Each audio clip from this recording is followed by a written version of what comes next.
अच्छा जी स्टूडेंट्स, इस video lecture में हम जो है वो बेड एंड डाउटफुल डेट्स के कुछ एग्जांपल क्वेश्चंस देखते हैं और उससे हम अपने कॉन्सेप्ट्स जो हैं वो पक्के करते हैं। एग्जांपल नंबर 1 में लिखा हुआ है sold goods to mister A worth 500 on 1st January 2018। On 5th January 2018, the debtor's business has failed and nothing is ever likely to be received. Pass double entries and make relevant T accounts. तो मैं double entries भी पास करता हूँ और T accounts भी बनाता हूँ। Double entries अगर हम लोग प्रॉपर्ली बनाएं तो एक हमारा कॉलम होता है डेट का, ठीक है, एक कॉलम होता है डेट का, एक कॉलम हमारे पास हो जाता है डिस्क्रिप्शन का जिसमें हम डबल एंट्री के बारे में डिटेल लिखते हैं या डबल एंट्री लिखते हैं, एक हमारे पास कॉलम हो जाता है डेबिट का और एक कॉलम हमारे पास हो जाता है क्रेडिट का। ठीक है, तो मैं ऊपर वाली जो ट्रांजैक्शंस है उसकी अगर डबल एंट्री पास करूं तो सबसे पहले लिखा हुआ है sold goods to mister A worth 500 on 1st January 2018, यानी कि मैं यहाँ पर 1st ऑफ जनवरी 2018 लिखूंगा डेट के नीचे, और मैंने गुड्स सेल किए हैं मिस्टर ए को। मिस्टर ए मेरा डेटर है, रिसीवेबल है, मिस्टर ए से मुझे बाद में पैसे मिलेंगे। मिस्टर ए का अकाउंट होगा डेबिट, ये मेरा डेटर है या रिसीवेबल है 500, और जो सेल्स का अकाउंट होगा वो क्रेडिट हो जाएगा 500 से, बिकॉज मैंने 500 की सेल्स करी है। फिर आगे लिखा हुआ है on 5th January 2018 debtors business has failed and nothing is ever likely to be received, यानी कि 5th जनवरी को कुछ ऐसा हुआ कि उसका बिजनेस फेल हो गया और मुझे अब यूं लगता है कि ये मुझे एक भी रुपया नहीं दे पाएगा, यानी कि इंटायर अमाउंट बेड डेट हो गया। तो मैं बेड डेट एक्सपेंस को डेबिट करूंगा, मैं बेड डेट्स को डेबिट करूंगा। बेड डेट क्या है? बेड डेट मेरा एक्सपेंस है, मैं बेड डेट के अकाउंट को डेबिट करूंगा 500 से, ठीक है, और मैं मिस्टर ए का जो अकाउंट होगा उसको क्रेडिट करूंगा, जो कि मेरा डेटर था जिससे मुझे 500 रुपये मिलने थे लेकिन अब नहीं मिलेंगे, उसको मैं क्रेडिट करूंगा 500 से। अब अगर मैं इनके टी अकाउंट्स बनाऊंगा तो मेरे जो टी अकाउंट्स बनेंगे उसमें से एक टी अकाउंट मेरा हो जाएगा मिस्टर ए का टी अकाउंट, ठीक है, एक टी अकाउंट मेरा होगा मिस्टर ए का टी अकाउंट, एक टी अकाउंट होगा मेरा सेल्स का टी अकाउंट, एक टी अकाउंट होगा मेरा बेड डेट्स का टी अकाउंट,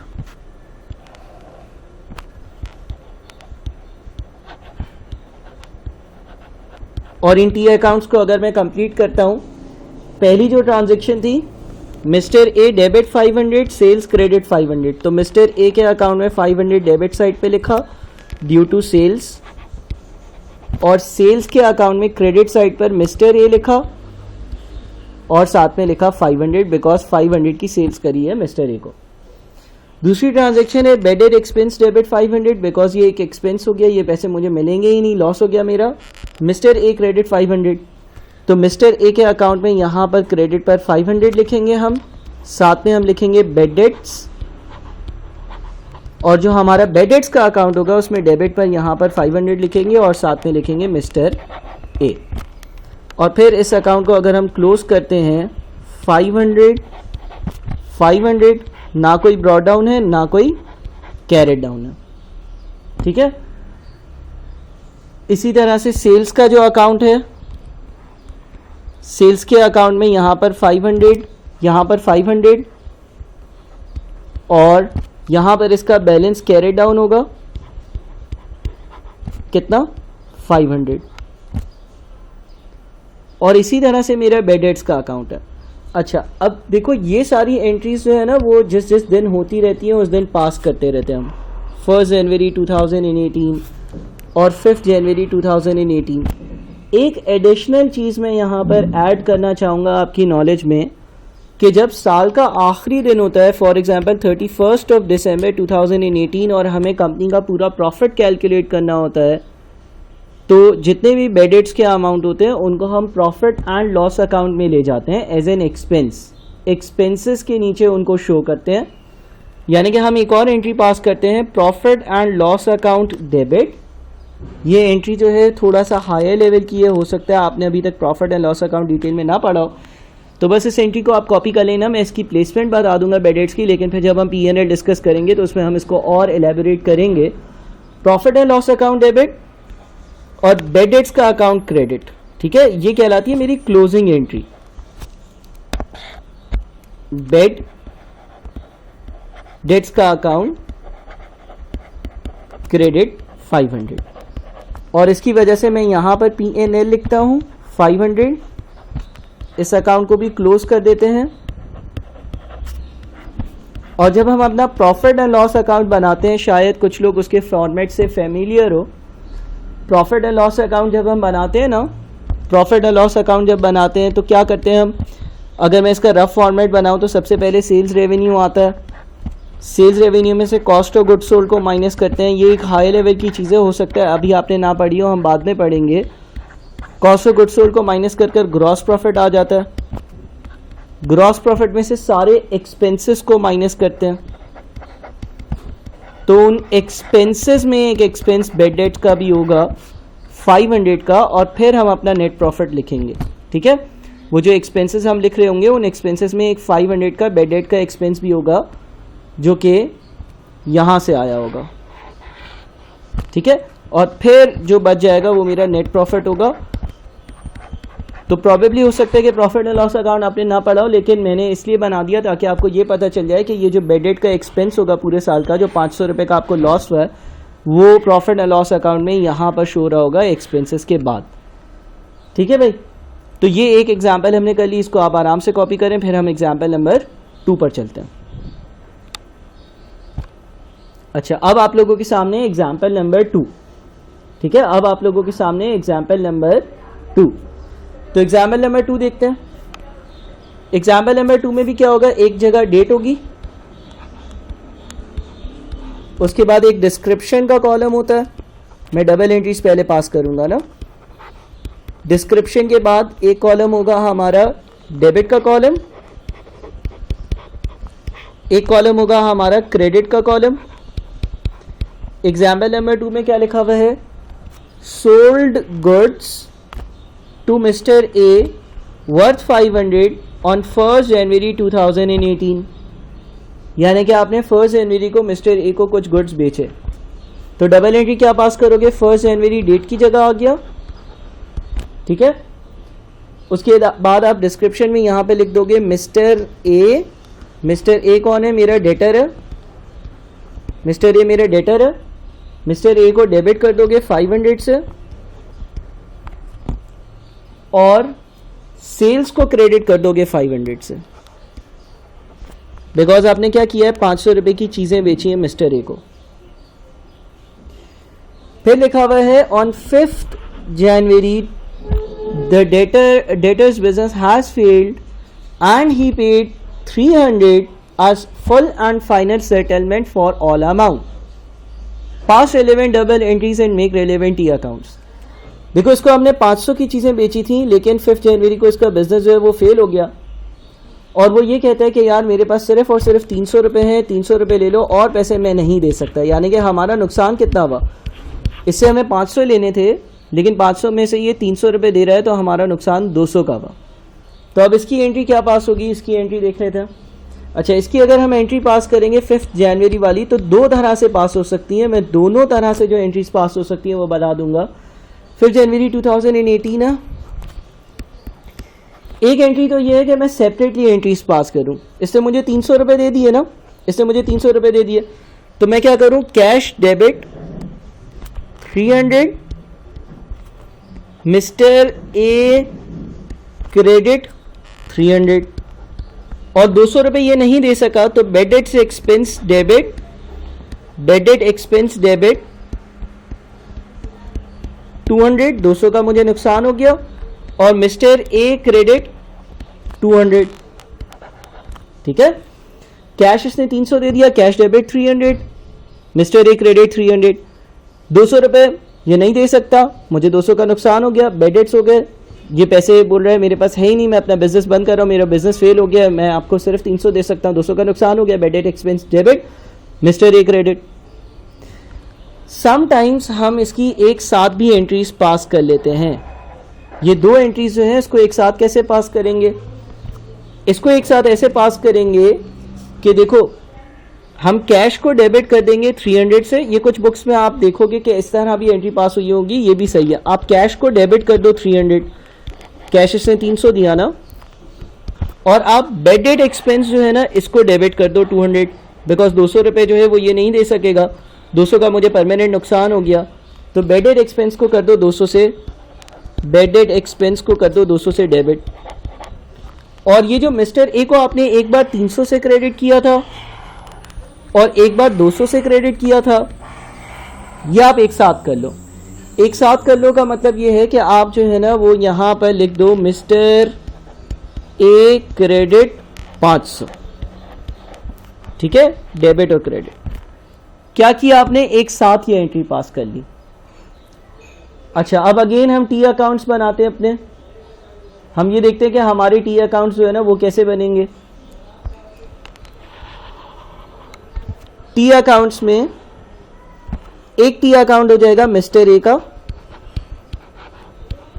जो हमारा डेटर है, एक टी अकाउंट हो जाएगा मिस्टर ए का जो हमारा डेटर है, एक टी अकाउंट हो जाएगा सेल्स का,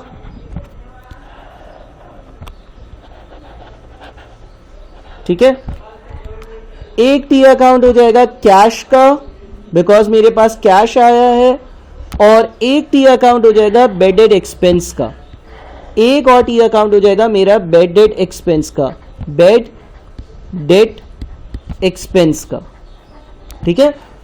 अब ये कैसे टी अकाउंट्स बनेंगे? देखो, अगर मैं पहली वाली ट्रांजैक्शन देखता हूं which is mister A debit 500 sales credit 500, मैं पहली वाली ट्रांजैक्शन देखता हूं, मैंने 500 रुपये की चीज़ें मिस्टर ए को बेची हैं, तो मैं मिस्टर ए के अकाउंट को सेल्स लिखकर और डेबिट कर दूंगा 500 से, ठीक है, बिकॉज मैंने मिस्टर ए को 500 रुपये की चीज़ें बेची हैं, मुझे 500 रुपये पे करेगा।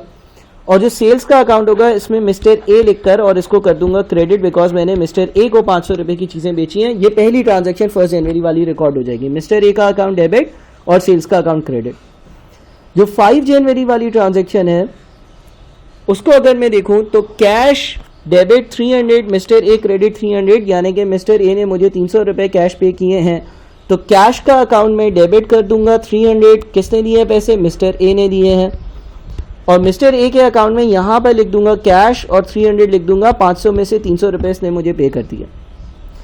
अगली एंट्री क्या है? Bad debt expense debit 200 mister a credit 200, यानी कि 200 रुपये का मुझे नुकसान हो गया, 200 रुपये मिस्टर ए मुझे नहीं दे पाया, 200 रुपये जो है वो उससे रिकवर नहीं होंगे, उसका बिजनेस फेल हो गया, तो बेडेड एक्सपेंस डेबिट 200 और मिस्टर ए का अकाउंट जो है यहाँ पर मिस्टर ए लिख देंगे और मिस्टर ए के अकाउंट में यहाँ पर बेडेड्स लिख देंगे बिकॉज हमें 200 का नुकसान हो गया। अब ये अकाउंट अगर देखेंगे तो दोनों साइड पर 500 विच मीन्स कि ये बैलेंस ऑफ हो रहा। कैश को अगर देखेंगे तो यहाँ पर 300, यहाँ पर भी 300 और बैलेंस कैरेड डाउन कितना आएगा? बैलेंस कैरेड डाउन जो है वो 300 होगा और बैलेंस ब्रॉड डाउन कितना होगा? बैलेंस ब्रॉड डाउन भी 300 होगा। अच्छा, सेल्स के अकाउंट में भी हम इसी तरह से काम कर सकते हैं। मैं बेडेड्स को देखता हूँ। देखो, बेडेड्स का क्या मतलब है? बेडेड्स का मतलब है मुझे 200 रुपये का नुकसान हो गया, 200 रुपये मुझे कभी भी नहीं मिलेंगे, मिस्टर ए का बिजनेस बंद हो गया, मिस्टर ए ने मुझे 500 रुपये देने थे लेकिन उसमें से ये सिर्फ और सिर्फ मुझे 300 रुपये दे पाया, 200 रुपये का नुकसान हो गया। जब साल ख़त्म होता है, अगेन मैं ये कहूँगा कि ये जो आखिरी वाली एंट्री है शायद ये अभी आप लोगों को पूरी समझ ना आए जिन लोगों ने प्रॉफिट एंड लॉस अकाउंट कभी भी नहीं देखा, लेकिन जब साल ख़त्म होगा तो मैं एक और एंट्री भी पास करता हूँ, profit and loss account debit 200 और जो मेरा बेडेड एक्सपेंस है उस अकाउंट को मैं क्रेडिट कर देता हूँ, बेडेड एक्सपेंस क्रेडिट 200, यानी कि जब साल ख़त्म होगा तो यहाँ पर भी 200 P&L में जा रहा होगा, यूँ लिखते हैं हम, ठीक है, दोनों साइड्स पर 200 आएगा। और जब हम P&L बनाएंगे, जब हम कंपनी का टोटल प्रॉफिट कैलकुलेट करेंगे कि कंपनी का प्रॉफिट कितना है, तो वो P&L शायद कुछ लोगों ने फॉर्मेट ना देखा हो लेकिन मैं बता दूं, sales revenue less cost of goods sold, ये हम पूरा बनाएंगे P&L, लेकिन less cost of goods sold, उसके बाद हमारा ग्रॉस प्रॉफिट आता है। ग्रॉस प्रॉफिट में से हम लेस करते हैं ऑपरेटिंग एक्सपेंसेस, और जहाँ पर ऑपरेटिंग एक्सपेंसेस होते हैं वहाँ पर बेड डेट्स का एक एक्सपेंस लिखा हुआ आएगा 200 का, ठीक है। फिर हमारा नेट प्रॉफिट आएगा। तो ये वाली वर्किंग जो है वो यहाँ से आ रही होगी। हो सकता है कि कुछ लोगों ने प्रॉफिट एंड लॉस अकाउंट कभी भी ना बनाया हो, तो वो जब प्रॉफिट एंड लॉस अकाउंट सीखेंगे तो उसमें ये चीज़ कवर कर लेंगे। एक और एग्जाम्पल पर चलते हैं। एग्जाम्पल नंबर 3 जो है इसमें लिखा हुआ है during year 2018 company has sold goods to mister A for 500, mister B for 300 and mister C 700, ठीक है। 3 लोगों को चीज़ें बेची हैं। तो मैं जल्दी से इसकी एंट्री पास करता हूँ। इस बार हम डेट्स के बगैर जल्दी से एंट्रीज पास कर लेते हैं। पहली एंट्री मिस्टर ए को चीज़ें बेची हैं। मिस्टर ए डेबिट, अच्छा यहाँ पर डेबिट और क्रेडिट के कॉलम्स होंगे। Mister A debit 500, sales credit 500, sales credit 500। दूसरा क्या होगा? दूसरा mister B debit 300, sales credit 300, mister B को 300 की चीज़ें बेची हैं। तीसरा क्या होगा? मिस्टर सी डेबिट 700 की चीज़ें बेची हैं, 700 से डेबिट और सेल्स क्रेडिट 700, ठीक है। जब हम सेल्स करते हैं तो सेल्स की डबल एंट्री यही होती है। Mister B has left the country and will never pay any amount now and therefore the company will record bad debt expense for him. Mister B जो है वो कंट्री छोड़कर चला गया है और वो कभी भी अपने पैसे पे नहीं कर पाएगा और इसीलिए कंपनी ने उसको सोच लिया है कि यार ये पैसे हमें कभी भी नहीं मिलेंगे, देयरफॉर इसको as a bad debt expense record कर लेते हैं। तो मिस्टर बी ने मुझसे 300 रुपये की चीज़ें खरीदी, मिस्टर बी ने मुझसे 300 रुपये की चीज़ें खरीदी थी और अब वो कंट्री छोड़कर भाग गया और उससे कोई भी पैसे आने की उम्मीद नहीं है।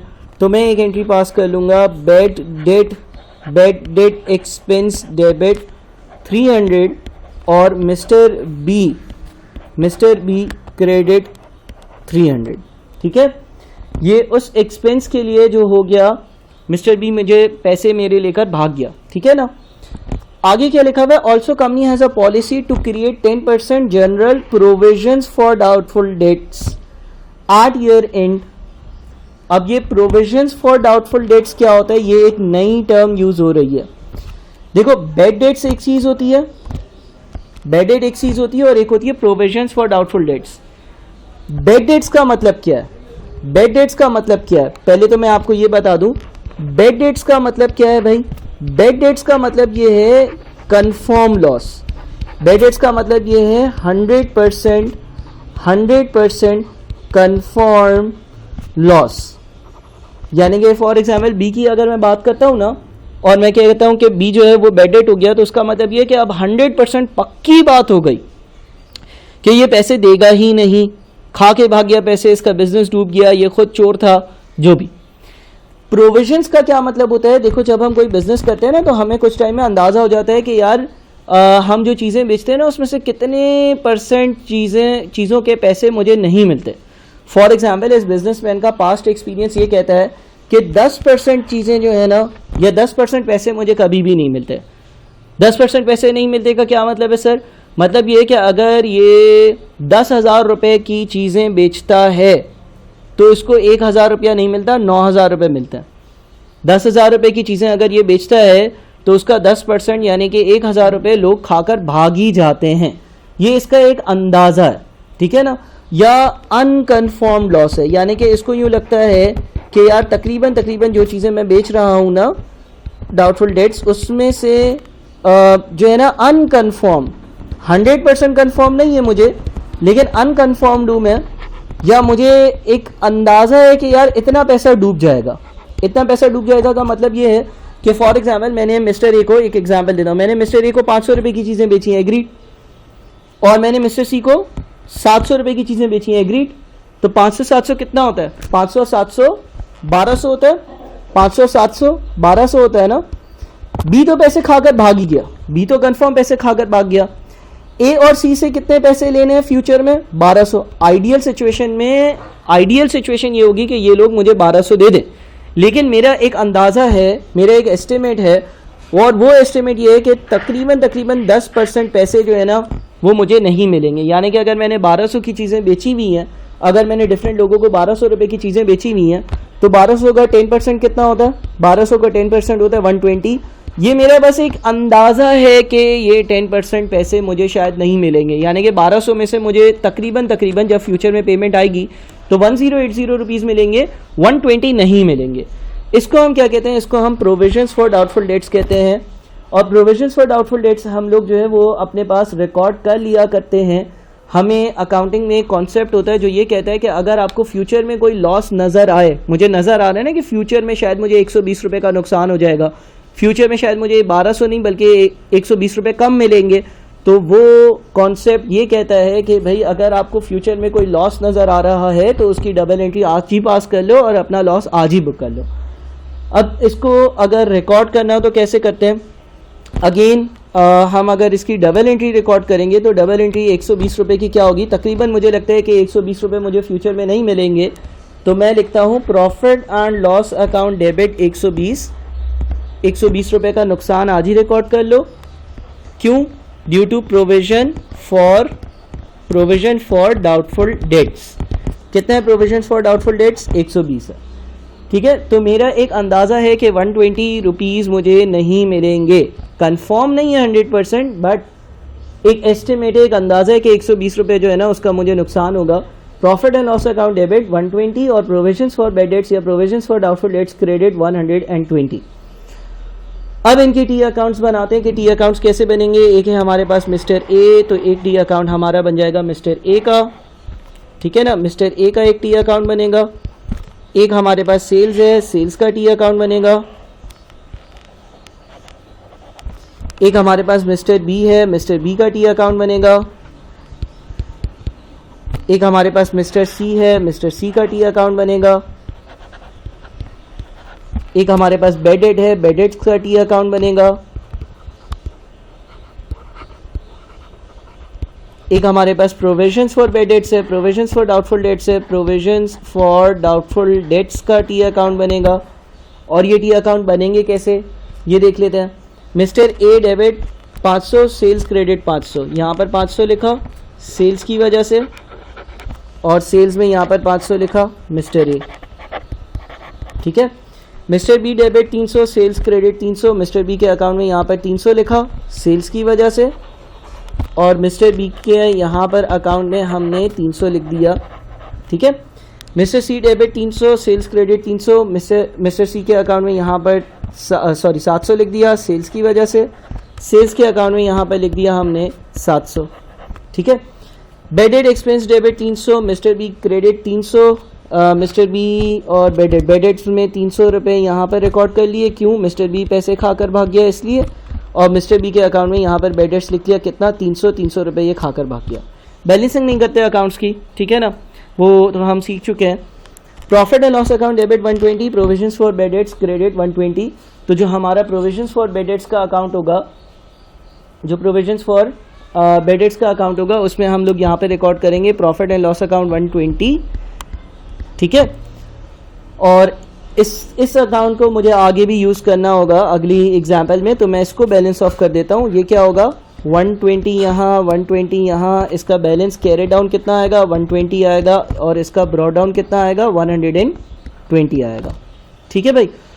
अब क्या होगा, अब जब आप अपना देखो बैलेंस शीट और प्रॉफिट एंड लॉस अकाउंट, कुछ ऐसी एंट्रीज हैं जो मैं यहाँ पर पास कर रहा हूँ, लेकिन हो सकता है कि कुछ लोगों को प्रॉफिट एंड लॉस अकाउंट की इतनी ज़्यादा नॉलेज ना हो, तो वो बाद में उसको ग्रिप अप कर लेंगे। बेड डेट्स कहाँ जाता है, bad debts profit and loss account में जाता है, कितना, 300। तो एक और एंट्री पास होगी जिसको मैं बार बार यहाँ पर रिपीट कर रहा हूँ, profit and loss account 300, bad debts credit 300, ठीक है। अच्छा, अब जब आप अपना प्रॉफिट एंड लॉस अकाउंट बनाओगे, तो प्रॉफिट एंड लॉस अकाउंट में जहाँ पर सबसे पहले सेल्स रेवेन्यू आएगा, कुछ लोगों ने बनाया हुआ है, उसमें से कॉस्ट ऑफ गुड्स सोल्ड को हम माइनस करेंगे, ये भी कुछ लोगों को पता है। उसके बाद हमारे पास जो चीज़ बच जाएगी उसको हम कहेंगे ग्रॉस प्रॉफिट।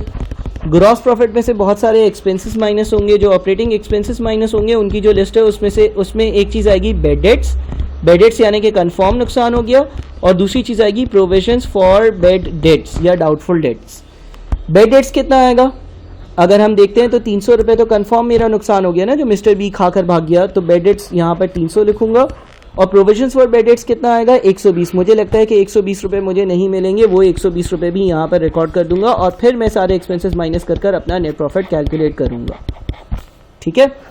अच्छा, साथ में आप लोग एक और चीज़ भी बनाओगे जो शायद कुछ लोगों ने बनाई हो और सब जो है वो बाद में उसको बनाएंगे, और वो है आपका बैलेंस शीट, जिसको हम स्टेटमेंट ऑफ फाइनेंशियल पोजीशन भी बोलते हैं। स्टेटमेंट ऑफ फाइनेंशियल पोजीशन, जिसमें हम सारे एसेट्स की वैल्यू लिखते हैं। ठीक है, स्टेटमेंट्स ऑफ फाइनेंशियल पोजीशन, ये इसकी एक एग्जांपल मैंने छोटी सी पिछले लेक्चर्स में करवाई हुई है। स्टेटमेंट ऑफ फाइनेंशियल पोजीशन में fix assets, non current assets, current assets सब आते हैं। करंट एसेट्स में हमारे पास जो है ना वो रिसीवेबल्स आते हैं या डेटर्स आते हैं। डेटर्स क्या होते हैं? डेटर्स वो लोग जिनसे मुझे पैसे रिसीव करना है। ठीक है, अब ये जब साल ख़त्म होगा तो फिर भी मुझे कितने पैसे रिसीव करने हैं? बी तो पैसे खाकर भाग गया।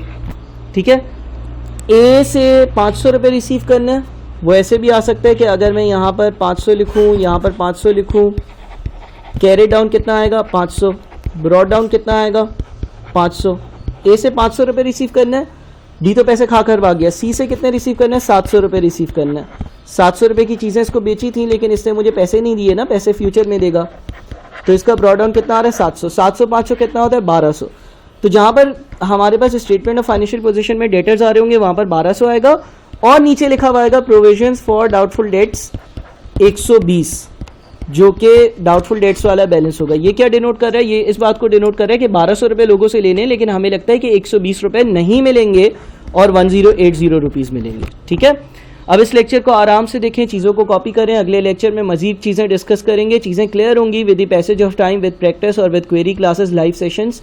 तो इंशाल्लाह फिर हम अगली वीडियो में मजीद चीज़ें डिस्कस करते हैं। बहुत शुक्रिया।